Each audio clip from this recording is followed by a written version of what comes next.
The housing market in 2025 is showing cracks that a lot of people didn't see coming. After years of record-breaking home prices, bidding wars, and sellers calling all the shots, the tide is finally turning. Across the United States, home prices are beginning to cool, and in some cities, they're falling fast.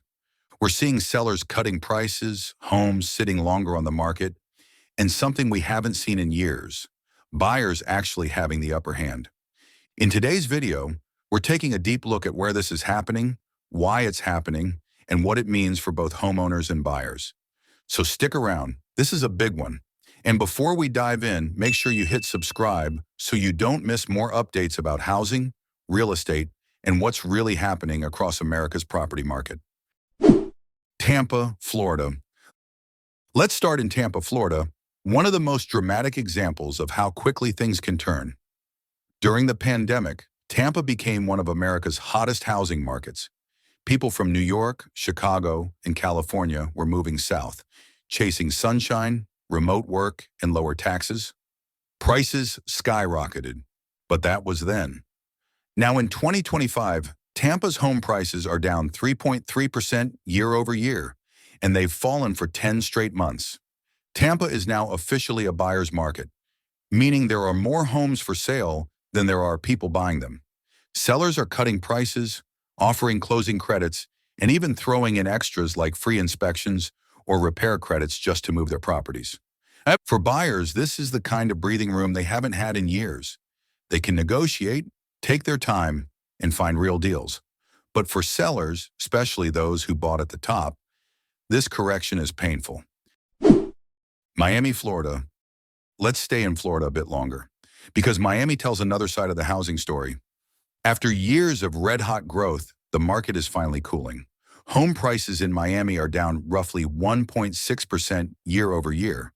That might not sound like a huge drop, but for a city that ranked among the fastest rising luxury markets in the country during 2021 and 2022, it's a meaningful shift. During the pandemic, Miami became the poster child for real estate frenzy. Buyers flooded in from New York, California, and even overseas, drawn by Florida's lower taxes, warm weather, and remote work lifestyle. Wealthy investors bought up condos, while tech firms and hedge funds moved their operations south. But now reality is setting in. Skyrocketing insurance premiums, soaring property taxes, and stubbornly high mortgage rates are squeezing both buyers and sellers. The average monthly payment for a new Miami homebuyer is up nearly 60% compared to 2020, according to Realtor.com. That's pricing out many locals and first-time buyers who simply can't compete. At the same time, Miami's housing inventory is quietly building up, especially in the luxury condo sector. Developers who rushed to meet pandemic demand are now seeing slower absorption rates, and some high-rise units are sitting longer on the market. The result? A soft landing that feels like a correction. Homes still sell, but at a slower pace and with more price cuts than we've seen in years. Miami remains one of America's most desirable markets, but it's no longer untouchable. Even the most glamorous cities can cool when costs rise faster than incomes. The boom times may not be over, but the frenzy definitely is. Austin, Texas. Next up, Austin, Texas. This city was once the poster child of the post-pandemic real estate boom. Tech workers flocked in, startups expanded, and prices soared. But that incredible growth led to, well, too much of a good thing. Austin's median home price dropped about 8% from its peak, and new listings are sitting on the market longer than at any time since 2019. Why? Because Austin built its way into a correction. The city approved more than 64 new housing units per 10,000 residents, the highest rate in the entire country. That building boom created massive new supply, and once demand cooled, prices had nowhere to go but down. Now Austin is full of price-reduced listings, motivated sellers, and rental concessions. For renters and first-time buyers, this is a rare opportunity. For landlords and recent buyers who entered at 2021 or 2022 prices, this is a tough pill to swallow. The message from Austin is clear. Even booming cities aren't immune to overbuilding and affordability fatigue. Dallas, Texas. Let's move north to Dallas, Texas, where we're seeing a similar trend. Home prices here are down around 1% year over year, and the number of homes for sale is up more than 20% compared to 2019. Dallas used to attract tens of thousands of new residents each year, 91,000 people via domestic migration at one point. Now that number has dropped to around 25,000, according to recent data. That's a massive slowdown in demand. The Sun Belt migration wave is fading. People are no longer rushing south at the same pace, and with more homes being built, buyers have more choices than ever. Sellers are now competing with each other, something unheard of during the pandemic boom. The result? Longer listing times, more price cuts, and a growing sense of buyer hesitation. Denver, Colorado. Heading west. Denver, Colorado is another market that got way too hot, way too fast.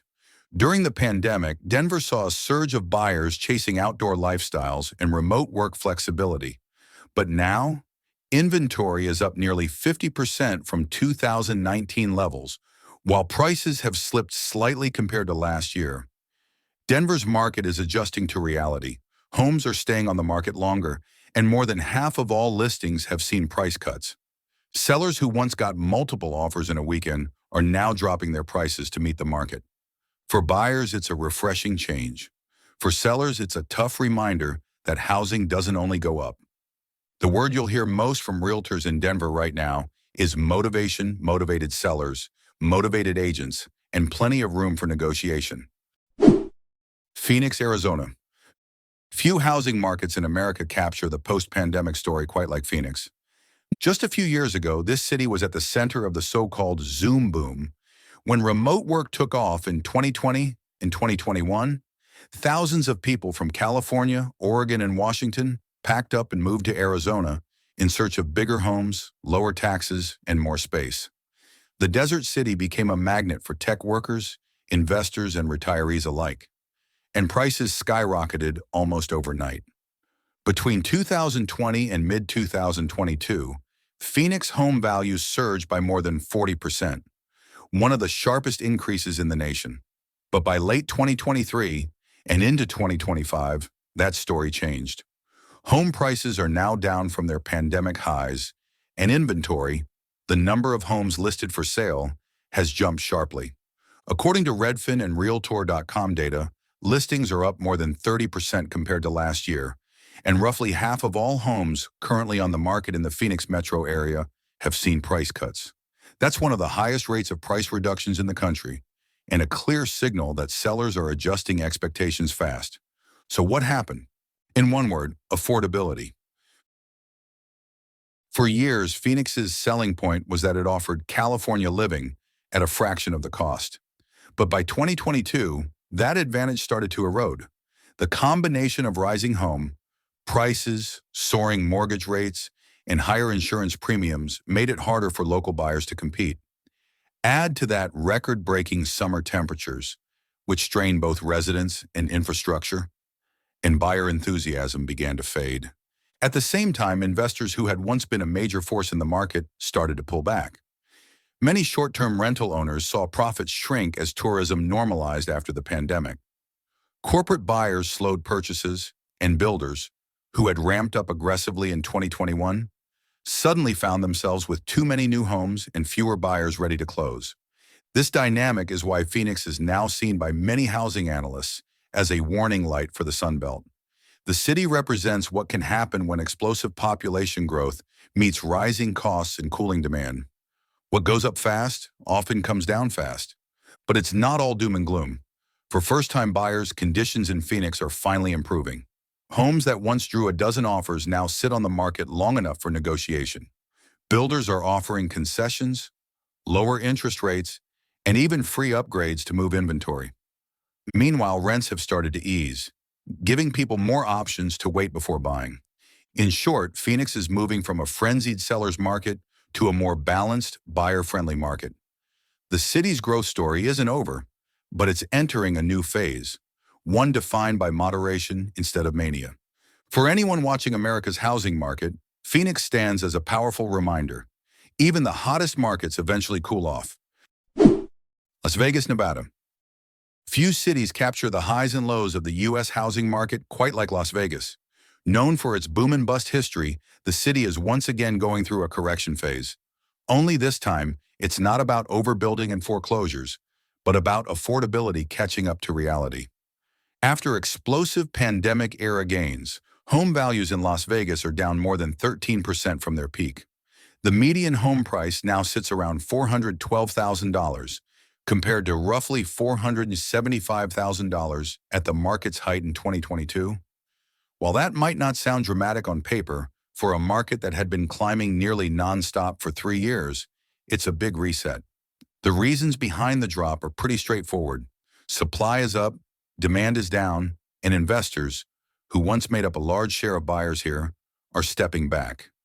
Inventory has jumped by about 25% compared to last year, and more than 1 in 3 listings have seen price cuts in 2025. The short-term rental gold rush also cooled off fast. Airbnb-style investment properties that once seemed like easy cash flow are now harder to fill. With new regulations limiting permits and tourist spending stabilizing, many investors are unloading their holdings or pausing purchases altogether. Population growth, which had been one of Las Vegas's biggest strengths, is also slowing. After years of strong inbound migration from California, Arizona, and the Pacific Northwest, the flow has tapered. Clark County added fewer than 20,000 residents in 2024, down sharply from the 40,000-plus annual gains seen during the pandemic peak. Still, the fundamentals aren't collapsing. Tourism, the city's economic backbone, remains steady, with visitor numbers close to pre-2020 levels. Job growth in hospitality, logistics, and construction is holding firm, and mortgage rates dipping below 6.5% this fall have sparked a bit of renewed buyer interest. But make no mistake, the frenzy is gone. Homes that used to sell in a weekend now take 40 to 50 days on average, and sellers are increasingly offering closing cost credits or rate buy-downs to attract offers. For buyers, this is welcome news. The first real breathing room in years. For flippers and investors, though, it's a much tougher market. The sure bet days are over, and Las Vegas is learning what a balanced housing market really looks like. Los Angeles, California. For years, Los Angeles was the heart of California's housing fever dream. Million-dollar starter homes, all-cash offers, buyers lining up around the block. But by 2025, the script is different. The market hasn't crashed, but it's cooled. And for a city that was used to endless growth, that alone feels like a shock. As of fall 2025, the median sale price for a home in Los Angeles sits around $950,000, according to Redfin, marking a drop of about 2% year over year. Zillow's data tells a similar story. Typical home values in the LA metro hover near $871,000, down roughly 1.8% compared to last year. After several years of 10 to 20% annual gains, that's a big reversal. So what's going on? The biggest culprit is affordability, or really the lack of it. With mortgage rates around 6.5%, the monthly payment for a median-priced Los Angeles home easily tops $6,000 a month when you include taxes and insurance. Even many high-income households can't make those numbers work anymore, and sellers are starting to face that reality. According to Realtor.com, more than 41% of listings in Los Angeles have seen a price cut in 2025, the highest share since the pandemic-era boom. Homes are also sitting on the market longer, averaging 35 days, up from just 21 a year ago. The luxury segment has softened the most. Homes over $2 million are lingering for months unless sellers get realistic about pricing. There's also the supply story. Inventory is up nearly 25% year over year, fueled by owners who held off selling during the rate spikes in 2023 and 2024, but now need to move. More listings mean more options for buyers and less urgency to overpay. Still, Los Angeles isn't becoming a buyer's paradise overnight. The city remains a global destination with limited land, strict zoning, and constant demand from entertainment, tech, and international buyers. But the frenzied bidding wars are largely gone. So what's next? Most analysts think Los Angeles is entering a reset phase rather than a crash. Prices may slip another 2 to 4% before finding their floor, especially if rates stay high. For renters and patient buyers, and this could be the best window in years to negotiate or finally step into a market that once felt untouchable. San Diego, California. San Diego is a fascinating microcase. Beautiful weather, strong tech, tourism economy, million-dollar median prices, but 2025 shows the region is entering a more balanced and slightly cooler phase. For instance, one June 2025 report flagged that the median sale price of a home in San Diego County was $917,500, which was down 3.3% year over year. Meanwhile, other data shows the Zillow Home Value Index for San Diego at roughly $981,176, but with a one-year value change of minus 4.2% through September 2025. What's driving this change? One key factor: homes are sitting longer on the market. According to an April 2025 report, homes averaged 21 days on market, up 6 days from the year prior. Inventory is rising too, giving buyers more time and more options in a market that recently rewarded bidding wars and quick offers. The luxury segment, million-dollar-plus homes, attracts attention, but it also faces greater pressure now as affordability shrinks even in desirable areas. Another factor: mortgage rates remain elevated, hovering around 6 to 7%, which knocks out many first-time buyers. Combined with high property taxes, high insurance costs, and tough down payment requirements, some buyers, even in San Diego, are pulling back. What does this mean for someone watching the market? If you're a buyer, San Diego still has value, especially if you're patient and selective. You may see fewer bidding wars, fewer price hikes, and more room for negotiation. If you're a seller who bought during the 2021 to 2022 peak, this might feel like a plateau or slight decline rather than a rush upward. The good news: the market isn't crashing, it's recalibrating. In short, San Diego remains premium, but the heat is dialing down. The era of buy fast at any price is giving way to choose wisely with time on your side. So what does all of this mean? For the first time in years, buyers have leverage again, sellers are negotiating, agents are working harder, and prices are adjusting to match what people can actually afford. For homeowners, especially those who bought during the 2021 to 2022 peak, it's an uneasy time. Equity gains are shrinking, and in some cases, homes are worth less than they were a year ago. But for renters and first-time buyers who've been waiting on the sidelines, this could finally be your window of opportunity. So, is this the start of a housing crash? Maybe not a crash, but definitely a cooling. And for the first time in a long time, the market feels balanced. The Sunbelt is cooling off, the Midwest is holding strong, and cities like Tampa, Austin, and Phoenix are learning that what goes up fast can come down fast too. If you found this breakdown helpful, make sure to like, subscribe, and drop a comment below letting us know what's happening in your city. Are you seeing home prices fall? Are listings staying longer? We'd love to hear from you.